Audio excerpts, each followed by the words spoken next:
All right, welcome back. We continue right here. Pittsburgh CW. Tim, let's get in a lot of calls because people have complaints, as they always do. Dave in New Swickley. Go ahead, Dave. Hey, Bob. Thanks for taking my call, bud. What's going on? Hey, what are we going to do with this refs? I got a super. What are you going to do, Bob? What are you going to do with these refs? I got a super plan. Listen to this one. You ready? Go ahead. I think they should go by their payroll. If they got so many good calls, they get a little bonus. If they got a bunch of no calls, well, they are under scrutiny. They get judged on their performance every week. So in effect, they are, because some of them will not get opportunities in the playoffs, which costs money. So this guy wants them to get a bonus every time they make a good call. Well, then that means they'll call holding on every play. Pretty much. Let's go to Pete in Squirrel Hill. What's up, Pete? Hey, Bob. How are you tonight? Good. Hey, Bob. Two things about the Mason Rudolph situation. Number one, about the cart. Did the out on the field, did he take off for the Bettis Grill to get a couple cold ones and nobody could drive it back? That doesn't have 30 gears and hyperdrive. It's a cart. And number two, you started about Mason Rudolph being released from the hospital. That's not the proper protocol. If he loses consciousness, Bob, he has to be kept overnight in the hospital for observation. Again, it was a report. I don't know it myself. I haven't confirmed any of that. I'm just saying it was a report out there that he was released. So, like I said, but yeah, I know that's not your opinion. That's the report that you got. That if he is, that's not the way you do things, Bob, in this day and age. That's bad in itself. Thank you. All right. Thanks, Pete. Appreciate that. Let's squeeze in Moose. I haven't heard from Moose in a while in Irwin. What's up, Moose? There's a moose on the loose in Irwin. Yeah, I'm ready. Go ahead. Hey, guys, I just want to get back to the officiating because it's not just the Steelers.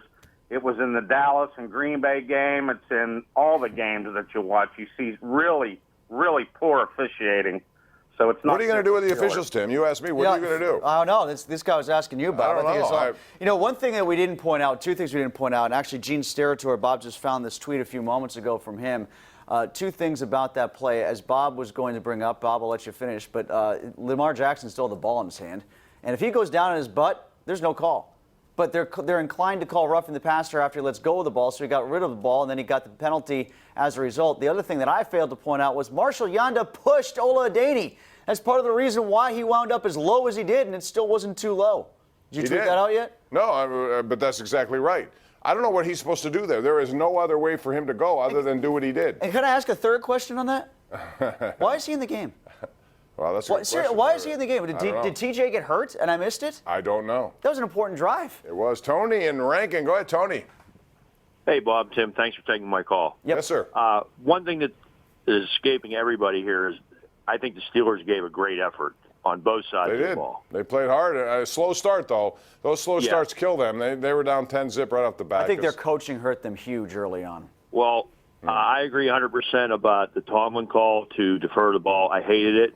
And over-officiating, I think, is the point we need to make here.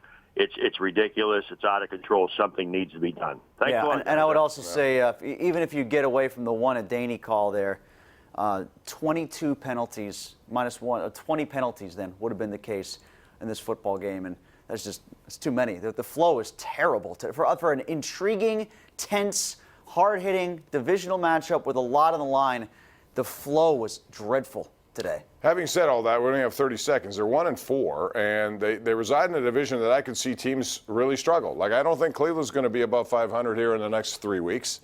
Cleveland will be 2-5, but I bet you they finish above 500. You think they'll be 2-5? Their last 9 games. Well, I know cake. they should be able. The Steelers have some soft spots too, but 1-4 as a whole, that's almost impossible to come out of in this day and age. Some teams have done it, but man, they got to really work hard, especially now if they're on their third or fourth quarterback. Paxton Lynch maybe on the roster. They were 1-4 in 2013, and they finished up 8-8 and missed the playoffs. We're out of time. Tim Benz will be on the showdown tonight. Join us at 11:35 after the late news on KDK. We'll see you back here tomorrow at 10:35. Good night, everyone.